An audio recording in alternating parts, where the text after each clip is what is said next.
Gadwal municipal ఎలక్షన్లలో మంగళవారం బీఫామ్ల విషయంలో జరిగిన మోసాన్ని తట్టుకోలేక గద్వాల కాంగ్రెస్ పార్టీ ఇన్ఛార్జ్ మాజీ జెడ్పీ చైర్మన్ సరిత మీడియా సమావేశంలో గద్వాల శాసనసభ్యునిపై మండిపడ్డారు.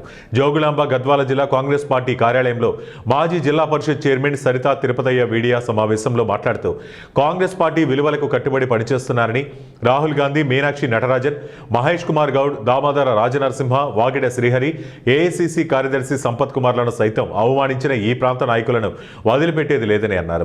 రాష్ట్రం మొత్తం ఒకేలా ఉంటే గద్వాల మాత్రం రాజకీయ వ్యభిచారం చేస్తున్నారని సరిత అన్నారు. ఎమ్మెల్యేగా పోటీ చేసినప్పుడు ఎంతో సీనియారిటీ ఉన్న కార్యకర్తలకు సైతం వారికి న్యాయం చేయలేకపోయారని బాధపడ్డారు.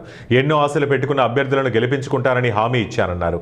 బహుజన బిడ్డను అడగదొక్కడానికి కుయుక్తులు పనిన శక్తులపై రాష్ట్ర నాయకత్వానికి ఫిర్యాదు చేస్తానన్నారు. ఆయనని నేను నామినేషన్ చేస్తలేను, నేను బరిలో ఉంటలేను అని ఆన్సర్ చెప్పింది. అంటే నేను బీఫామ్ రాకపోతే ఆత్మహత్య చేసుకుంటా చచ్చిపోతా అన్నోడు నేను వరిలో నుంచి పక్కకు తప్పుకుంటున్నా అంటే ఆయన మీద ఎంత ఒత్తిడి తీసుకొచ్చి ఎంత ప్రలోభ పెట్టినరో మీరు ఒకసారి తెలుసుకోవచ్చు. దీంట్లో నేను చెప్పిన మాటలా ఒక్క మాట అయినా తప్పు ఉంటే ఆయన ఖురాన్ మీద ప్రమాణం చేసి చెప్పమనండి సాకని.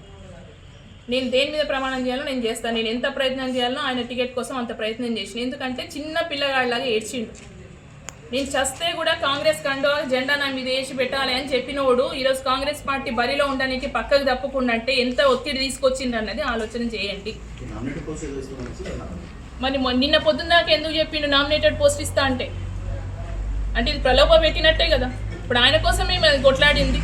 మరి పైనుంచి ఇంతమందికి ఒత్తిడి ఎందుకు తెచ్చినాము ఆలోచన చేయాలి. వాళ్ళ భార్య వాళ్ళ అమ్మ ఎందుకు వచ్చి నాకు ఎన్నిసార్లు ఫోన్లు చేసి చూపించాలన్నా ఇప్పుడు నేను ఎందుకు బాధపడ్డారు.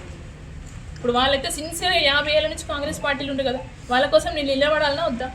మరి ఇప్పుడు ఏం జరిగినట్టు, ఎవరు ప్రలోభ పెట్టినట్టు?